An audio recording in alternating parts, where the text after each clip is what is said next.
एक बार एक व्यक्ति एक रेड लाइट एरिया में जाता है। रेड लाइट एरिया के कोठे में जाता है। वहाँ का दरवाज़ा खोलकर जैसे सामने देखता है तो सामने लगभग 20 अलग अलग महिलाएं हैं जो कि काफ़ी सुंदर दिखाई दे रही थी। उन महिलाओं में से एक महिला को चुनने की उसको आज़ादी थी। वो बारी बारी से महिलाओं को देख रहा था और उनमें से किसी एक का उसको चुनाव करना था। जैसे ही एक महिला पर उसकी नज़र पहुंचती है तो उस महिला की आंखें झुक जाती हैं। उस महिला की झुकी हुई नज़रों को देखने के बाद वो सोचने पर मजबूर हो जाता है। ऐसा लग रहा था कि ये चेहरा तो कोई जाना पहचाना चेहरा है, क्योंकि उसके पहनावे, उसके कपड़े अब से पहले शायद उसने इस तरह से कभी उसे देखा नहीं था। वो उसी महिला का चयन करता है और उसे कमरे के अंदर लेके जाता है। जब उससे बातचीत करता है तो पता चलता है कि वो महिला कोई और नहीं बल्कि उसी की धर्म पत्नी है, उसी की बीवी है। अपनी ही बीवी को उस रेड लाइट एरिया के कोठे में देखने के बाद वाकई उसके पैरों तले ज़मीन खिसक जाती है। वो सोचने पर मजबूर हो जाता है, आखिरकार करे तो क्या करे, ये कहाँ से कैसे यहाँ पर पहुँची। बहुत सारे सवाल थे, उन सवालों के जवाब वो जानने की कोशिश में था। और जब सवालों के जवाब जानता है तो वो एक ऐसा कदम उठाता है जिस कदम को सुनने के बाद शायद आप भी उसको सैल्यूट करने पर मजबूर हो जाएंगे। क्योंकि किसी भी महिला से चाहे छोटी से छोटी गलती हो, जाने में हो या अनजाने में हो जाए तो उसकी गलती माफ़ नहीं होती है, बल्कि पुरुषों की गलती को कई बार नज़रअंदाज कर दिया जाता है। मगर इस पुरुष ने उस महिला की तमाम गलतियों को नज़रअंदाज करते हुए जो कदम उठाया है, वाकई सैल्यूट वाला कदम उठाया है। आदाब, नमस्कार, सत श्री अकाल। मैं उस्मान सैफ़ी। आज की जो सच्ची घटना मैं आपको सुनाने जा रहा हूँ, ये सच्ची घटना है कर्नाटक प्रदेश की राजधानी बेंगलुरु की। दरअसल एक व्यक्ति जिसका नाम साहिल है, जो कि बेंगलुरु शहर का रहने वाला है, एक मल्टीनेशनल कंपनी में काम करता था। मल्टीनेशनल कंपनी में काम करता था। उसकी कंपनी ने उसको एक असाइनमेंट के लिए बुलाया था मुंबई में बुलाया गया था कि आपको यहाँ पर आना है कुछ समय के लिए। अभी 2 या 3 महीने ही हुए थे उसकी शादी को। अपनी पत्नी को छोड़कर वो जाना नहीं चाहता था, लेकिन मल्टीनेशनल कंपनी का, जिस कंपनी में काम कर रहा था, उस कंपनी का मामला था, आखिरकार उसको जाना पड़ता है। जब वो वहाँ पहुँच जाता है, 1-2 हफ्ते काम करता है। 1-2 हफ्ते काम करने के बाद अपनी पत्नी से बातचीत करता है, कहता है कि क्या तुम मुंबई घूमना चाहोगी। जैसे ये बात अपनी पत्नी से कहता है तो उसकी पत्नी एकदम खुश हो जाती है, खिलखिला जाती है। कहती है कि मेरा तो सपना था बचपन का, बचपन से ही मैं चाहती कि मुंबई जाऊं, वहाँ जाके देखूं। आज तक तो मैंने सिर्फ मुंबई को टेलीविज़न पे या फिर फिल्मों में देखा है, साक्षात देखने को मिलेगा तो कितनी अच्छी बात है। जब अपने पति से इस तरह की बातें करती है तो उसका पति कहता है, परेशान होने की ज़रूरत नहीं है, 7 अक्टूबर 2011 का तुम्हारा रिजर्वेशन करा दिया गया है। फ़ला तारीख को फ़ला वक्त में आपकी ट्रेन मिलेगी। आप आराम से बेंगलोर से मुंबई का सफ़र पूरा करके सीधा मुंबई आइए, मैं तुम्हारा इंतज़ार करूँगा। वो दिन भी आता है और जब दिन आता है वो घर से कुछ तैयारी के साथ सीधा बेंगलोर के रेलवे स्टेशन पर जाती है और अपनी निर्धारित ट्रेन, अपनी निर्धारित बोगी, अपनी निर्धारित बर्थ पर जाकर बैठ जाती है। और सबसे पहले फ़ोन करती है अपने सास और ससुर को। कहती है कि मम्मी पापा, मैं ट्रेन में बैठ गई हूँ और लगभग 1000 किलोमीटर का ये सफ़र है, 16-17 घंटे में पूरा हो जाएगा और मैं साहिल के पास पहुँच जाऊँगी। पहला फ़ोन हो चुका था, दूसरा फ़ोन वो अपने पति को करती है। अपने पति से कहती है कि जी मैं ट्रेन के अंदर बैठ गई हूँ और मैं जल्दी से आपके पास पहुँच जाऊँगी, आप परेशान मत होना। तो साहिल कहता है कि परेशान मुझे नहीं, परेशान तुम मत होना, बिल्कुल घबराने की ज़रूरत नहीं है, किसी से ज़्यादा बातचीत मत करना, अपने सफ़र पर ध्यान देना और कोई ऐसी वैसी चीज़ मत देना, किसी के खाने वाने की चीज़ हो। इस तरह की समझाने की कोशिश भी करता है। अब ट्रेन ये मुंबई के सफ़र के लिए चल पड़ती है। जैसे ही मुंबई के सफ़र के लिए ट्रेन चल पड़ती है तो जिस बोगी में, जिस बर्थ पर वो बैठी हुई है, सामने वाली बर्थ पर 2 व्यक्ति बैठे हुए हैं, एकदम अनजान व्यक्ति, एक दूसरे से बातचीत भी नहीं कर रहे हैं। मगर धीरे धीरे जब सफ़र आगे की तरफ चलता है तो वो दोनों व्यक्ति आपस में एक दूसरे का इंट्रोडक्शन लेते हैं, एक दूसरे से परिचय लेते हैं कि तुम कौन हो, कहाँ से जा रहे हो, कहाँ से आ रहे हो, इस तरह की बातें वो करते हैं। ये महिला किसी से बातचीत भी नहीं कर रही है, नाम तानिया है। तानिया किसी से बातचीत नहीं कर रही थी। वो बात कर रही थी तो या तो अपने सास ससुर से या फिर अपने पति साहिल से। साहिल को बताती थी कि अब इतना किलोमीटर का सफ़र हो चुका है, अब मैं यहाँ पहुँच गई हूँ। खिड़की के बाहर झांक के बताती है कि देखो ऐसा दिखाई दे रहा है, वैसा दिखाई दे रहा है। इस तरह से उसका जो सफ़र था वो कटने लगता है। और जैसे जैसे वो आगे ट्रेन बढ़ रही थी तो उन्हीं 2 व्यक्ति जो कि उसके बर्थ के ठीक सामने बैठे हैं, उनमें से एक व्यक्ति कहता है, बहन जी लगता है कि आज पहली बार आप ट्रेन में सफ़र कर रहे हैं, वो भी मुंबई का। तो कहती है कि हाँ, मैंने ट्रेन में तो बहुत सफ़र किए हैं, लेकिन अकेले मुंबई में पहली बार जा रही हूँ। जब दोनों इस बात को कहते हैं तो कहते हैं, बहन जी आपको परेशान होने की बिल्कुल ज़रूरत नहीं है, हम भी मुंबई जा रहे हैं, किसी भी तरह की कोई दिक्कत, कोई परेशानी हो तो आप हमसे शेयर कर सकती हैं। ऐसे ही बातचीत चल रही थी। कुछ खाने पीने की चीज़ें थी उनके पास, वो खा रहे थे। उनका, बहन जी आप भी खाएंगी, तो वो मना कर देती है। लेकिन जब आगे वक्त गुजर रहा है, 15-16 घंटे का सफ़र है, तो किसी भी अनजान व्यक्ति से इस लंबे सफ़र में जब कोई सोना ना हो तो आराम से बातचीत जब होंगी तो जाहिर सी बात है कि दोस्ती भी हो ही जाएगी। उधर तो उन दोनों की दोस्ती हो चुकी थी और उन दोनों ने इस तानिया से भी कहीं ना कहीं जान पहचान बना ली थी। तानिया जब अपना कुछ खाने पीने का सामान था तो खाते पीते उन लोगों की नज़र उस तानिया के सामान पर पड़ती है, तो आखिरकार तानिया की मजबूरी बन जाती है उस सामान को दिखाते हुए कि भाई साहब आप भी इसमें से सामान लेंगे। जब वो बात उन दोनों व्यक्ति से कहती है, तो वो व्यक्ति भी उसके सामान लेकर खाने लगते हैं। कुछ देर के बाद कुछ सामान वो भी लेते हैं, तो वो भी तानिया की तरफ हाथ बढ़ा देते हैं कि बहन जी आप भी कुछ सामान खाओगी। इस तरह से ये जो सफ़र था वो वाकई बहुत सुहाना था और बहुत बढ़िया सफ़र चल रहा था। चलते चलते लगभग 150 किलोमीटर के आसपास अभी बस मुंबई बाकी था, यानी कि 1000 किलोमीटर में से 850 किलोमीटर का सफ़र तय हो चुका था।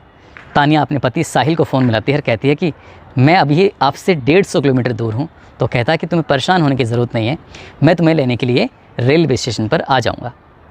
बस इतना ये फ़ोन था। उसके बाद ये दोनों व्यक्ति कहते हैं कि बहन जी चाय पियोगी? कहती है कि मैं तो चाय नहीं पीऊँगी, आपको पीनी है तो आप पी लीजिए। लेकिन वो 2 चाय के साथ साथ तीसरी चाय भी लेते हैं। तीसरी चाय लेते हैं तो तानिया को चाय पिला देते हैं और ख़ुद भी चाय पीते हैं। जब तानिया चाय पी लेती है, चाय पीते ही तानिया एकदम बेहोश जैसी हालत में हो जाती है, नींद आने लगती है उसको। लगभग 2 या 3 घंटे के बाद जब आँख खुलती है तो पता चलता है कि तानिया अब ट्रेन के किसी बोगी या बर्थ के अंदर नहीं बैठी हुई है, बल्कि वो एक कार के अंदर है और कार बहुत तेज़ी से चल रही थी। उसको जैसे ही हल्की फुल्की उसकी आंखें खुलती हैं, वो आंखें खोलने की कोशिश करती है तो पता चलता है कि वो बेहोशी जैसी हालत में थी, ठीक से बोल भी नहीं पा रही थी। लेकिन उसको वही दोनों व्यक्ति कार के अंदर दिखाई देते हैं और एक व्यक्ति और था जो कार चला रहा था। ये एक नया व्यक्ति है जिसको देखने के बाद साफ अंदाज़ा लगाया जा सकता था, क्योंकि उसके साथ कोई ना कोई अनहोनी घटना हो चुकी है। उनसे कहती है कि मैं कहाँ हूँ, तुम मुझे कहाँ लेके जा रहे हो। इससे पहले कि वो कुछ बातचीत करती है तो उसको ज़ोर का एक थप्पड़ पड़ता है और कहा जाता है कि आवाज़ निकाली तो और पिटाई होगी, इसलिए चुपचाप पड़े रहो। क्योंकि उससे चाय में कुछ नशीला पदार्थ दिया गया था। उसको पीने के बाद चाय को पीने के बाद उसकी हालत ऐसी नहीं थी कि वो विरोध करने जैसी कंडीशन में हो। लगातार गाड़ी चल रही है और गाड़ी चलते चलते पहुँच जाती है एक ऐसे इलाके में जहाँ पर जब उसे कार से उस जगह पर लेके जा रहे थे तो उसकी हालत चलने लायक नहीं थी, लेकिन उन दोनों ने ऐसे पकड़ा हुआ था जैसे कि वाकई वो उस महिला बीमारी जैसी हालत में हो। ठीक ट्रेन से भी शायद उन्होंने उसको वैसे ही निकाला होगा। ट्रेन जब किसी भी स्टेशन से वो कार तक लेके आए होंगे तो वहाँ भी उन्होंने इसी अंदाज से निकाला होगा जैसे घर की परिवार की कोई परिचित महिला हो। अब ये सीधा पहुँच जाते हैं किसी मुंबई के रेड लाइट एरिया के एक कोठे पर, और वहाँ पर 2 महिलाएँ बैठी हुई थी, उनसे बार्गेनिंग चल रही थी, बातचीत चल रही थी उसको बेचने की। आखिरकार सौदा तैयार हो जाता है, पक जाता है और कम से कम उसकी कीमत लगती है 45,000 रुपये। 45,000 रुपये लेकर वो दोनों व्यक्ति वहाँ से रफू चक्कर हो जाते हैं और वो महिला उससे हल्का हल्का होश आने लगता है और वो गिड़गिड़ाने लगती है, वो रोने लगती है, वो रहम की भीख भी मांगती है। उन दोनों से भी वो उसको ठोकर मारते हुए वहाँ से निकल जाते हैं। अब ये एक कोठे पर मौजूद थी और कोठे का नज़ारा जब देखती है, दृश्य देखती है, तो वहाँ पर पहले से ही कितनी ही लड़कियाँ थीं जिन्होंने अपने लिबास भी ऐसे पहने हुए थे जिसे देखकर कोई भी पुरुष उत्तेजित हो जाए।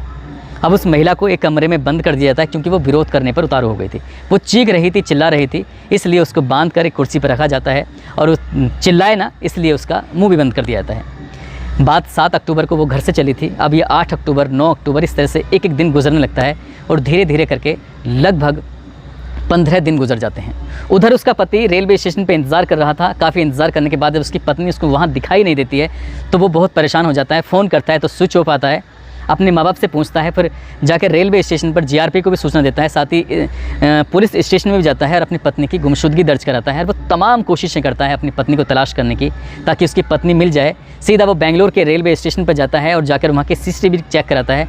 देखता है कि वाकई उसकी पत्नी तो रेलवे स्टेशन के पर आई है और ट्रेन के अंदर बैठी है, लेकिन है तो कहाँ है। वो तमाम कोशिशें कर रहा था उधर। इधर उसकी पत्नी टॉर्चर हो रही थी, रोज़ उसको मारा जाता था, रोज़ उसको पीटा जाता था, रोज़ उसको खाना भी नहीं दिया जाता था और जितनी ज़्यादती, जितना हैवानियत उसके साथ हो रही थी उसकी उसने कभी कल्पना भी नहीं की थी। जब धीरे धीरे एक एक दिन गुजरने लगते हैं, 16वें दिन उस कोठे की जो मालिक है सुनीता पुजारी उससे कहती है कि बहुत दिन हो गए, यदि आज तुम तैयार होकर ग्राहक के लिए तैयार नहीं होती हो तो फिर तुम्हारा वो हश्र किया जाएगा जिसकी तुमने कभी कल्पना भी नहीं की थी। लड़कियों इसको समझा दो। जो पहले से वहाँ लड़कियाँ काम कर रही थीं उन लड़कियों पर दबाव बनाया जाता है और वो लड़कियाँ कहती हैं कि तानिया तुम मान जाओ, क्योंकि अब यहाँ से तुम्हारे जाने के रास्ते सब बंद हो चुके हैं, तुम्हें यहीं रहना होगा, यही काम करना होगा, अब तुम्हें कोई छुड़ा नहीं सकता, कोई तुम्हें बचा नहीं सकता, कोई तुम्हारी यह मदद करने वाला भी नहीं आएगा। 16वें दिन आखिरकार तानिया टूट जाती है और तानिया भी ऐसे कपड़े पहनती है जिसको कपड़े को देखने के बाद कोई भी पुरुष उसकी तरफ उत्तेजित हो जाए, आकर्षित हो जाए। और आज उन 20-22 महिलाओं में से तानिया का नंबर था, क्योंकि ग्राहक ने तानिया को ही पसंद किया था। तानिया को लेकर वो कमरे में जाता है और जाने के बाद जैसे ही वो अंदर के दरवाज़ा बंद करता है, चटकनी बंद करता है, तो वो तानिया गिड़गिड़ाने लगती है, रोने लगती है और रोती भी ऐसे है कि उस कमरे से उसकी आवाज़ बाहर नहीं जाती। उसकी आंखों में आंसू थे और वो आंसू टपक रहे थे। रोते हुए पैरों में पकड़ के वो कहती है कि भैया मुझे माफ़ कर दीजिए, मैं ऐसे यहाँ पर चली आई हूँ, मेरे पति साहिल हैं जो कि मल्टीनेशनल कंपनी में काम करते हैं, मुझे तो सिर्फ यहाँ मुंबई घूमने के लिए आना था, किसी ने मुझे चाय में कुछ नशीला पदार्थ पिलाया और मुझे यहाँ पहुँचा दिया। वो अपनी परेशानी, अपना दर्द जब बयां करती है तो उस व्यक्ति ने, हालांकि कोठे पर आने वाला व्यक्ति कभी शरीफ तो हो ही नहीं सकता, इसलिए उस व्यक्ति ने इंसानियत का परिचय देते हुए कहा कि मैं तुम्हारी क्या मदद कर सकता हूँ। जब बात मदद करने की आती है तब वो कहती है कि मुझे मेरे पति से बात करा दो। उधर उसका पति अपनी पत्नी को तलाश करने की तमाम वो कोशिशें कर रहा था। आखिरकार वो बार बार फ़ोन देखता था, वो सोच भी रहा था कि सफ़र शुरू होता है तब फ़ोन आता है, सुबह शाम रोज़ फ़ोन करती थी, अब फ़ोन आता भी नहीं है, फ़ोन स्विच ऑफ हो रहा है। लेकिन 16वें दिन जाकर जब एक अनजान नंबर से फ़ोन आता है साहिल के पास और आवाज़ आती है कि रोते हुए कि मैं तानिया बात कर रही हूँ, मैं कहाँ हूँ मुझे नहीं पता, मुझे बचा लो, मुझे यहाँ नहीं रहना है। जब पूरी कहानी कुछ बातचीत सुनता है तो वो कहता है कि तुम हो कहाँ पर? कहता है मुझे नहीं पता। तानिया मना कर दी थी, मुझे कुछ नहीं पता। ये कहाँ है, किस कमरे में है, किस कोठे पर है, किस रेड लाइट एरिया में है, वो इलाका कौन सा है, सारी जानकारी वो व्यक्ति देता है जो व्यक्ति अभी तक उसकी मदद कर रहा था। साहिल को जब उसकी सूचना मिल जाती है तो साहिल सोचने पर मजबूर हो जाता है कि आखिरकार करूँ तो क्या करूँ, इसको कैसे बचाऊँ। जब बात बचाने की आती है वो कहता है कि पुलिस के पास जाऊँगा, पुलिस वहाँ पर छापा मारेगी तो पता चला कि वो कोठे से गायब कर दिया है, कुछ उसको नुकसान पहुँचा दिया, तो इसलिए वो ऐसा कुछ नहीं करता है और वो सीधा बजाय पुलिस की मदद लेने के वो सीधा पहुँच जाता है ग्राहक बनकर उसी कोठे पर। और उसी कोठे पर जाने के बाद तब तक वो पुराना ग्राहक जा चुका था, अब नया ग्राहक साहिल बनकर आता है और उन महिलाओं में से तलाश करता है, अपनी बीवी को ढूंढने की कोशिश करता है। हर महिला को रिजेक्ट कर देता है, ये नहीं चाहिए, ये नहीं चाहिए, ये नहीं चाहिए। जब नंबर आता है तानिया का कि हाँ एक लड़की जो नई वाली है उसको लिखाओ, शायद उसको ये पसंद कर लेगा। तानिया को देखता है, तानिया को देखते ही उसकी बीवी की नज़रें झुक जाती हैं, डबडबाने लगती हैं, आँखों से आंसू टपकने लगते हैं। और वो अपनी पत्नी को देखकर हैरान था, परेशान था और सीधा कहता है कि मुझे यही लड़की चाहिए। उसको लेकर वो कोठे के अंदर जाता है और उसकी पूरी कहानी सुनता है कि आखिरकार यहाँ कैसे पहुँची। वो अपनी पत्नी से नाराज़ नहीं होता बल्कि उसको सीने से लगाता है और उसे कहता है कि तुम्हें परेशान होने की ज़रूरत नहीं है, अब ज़रूरत है हमें ठंडे दिमाग से काम लेने की और यहाँ से सोचो कि निकलें कैसे। हमने यहाँ से भागने की कोशिश की तो ये लोग हम पे हमला कर देंगे, हमें मार भी सकते हैं, हमें नुकसान पहुँचा सकते हैं। तभी बैठे बैठे साहिल को एक तरकीब सूझी और वो पुलिस कंट्रोल रूम को फ़ोन करता है और पूरी कहानी 7 अक्टूबर से गायब होने से लेकर अभी तक की पूरी कहानी बताता है। और बताते बताते कहता है कि पुलिस को कि मेरी पत्नी रेड लाइट एरिया के फला कोठे पर फला रूम में है, आप जल्दी से आ जाइए। पुलिस ने भी वाकई ईमानदारी का काम किया, बहुत अच्छा काम किया। मुंबई पुलिस भी वाकई सैल्यूट की हकदार है। मैं बात कर रहा हूँ सन 2011 की उस किस्से की। भारी पुलिस वहाँ पे बहुत बड़ी संख्या में पुलिस पहुँचती है, उस कोठे को घेर लेती है। साथ ही जब वहाँ पर छापा मारा जाता है, वहाँ पर एक कमरे की तलाशी ली जाती है तो साहिल और तानिया भी एक कमरे के अंदर मौजूद मिलते हैं और दोनों की हालत देखने दिखाने लायक थी। पुलिस उन्हें सुरक्षित वहाँ से निकालती है। न केवल तानिया को वहाँ से निकालती है बल्कि ऐसी कई लड़कियाँ थीं जो बेवजह ऐसे ही दलालों के चंगुल में फंस जाती हैं। उन दलालों के बारे में जब पता करने की कोशिश की जाती है तो पता चलता है कि वो दलाल सिर्फ रेलवे स्टेशन, बस स्टॉप ऐसी जगहों पर ही नज़र गाड़े रहते हैं, गिद्ध की तरह।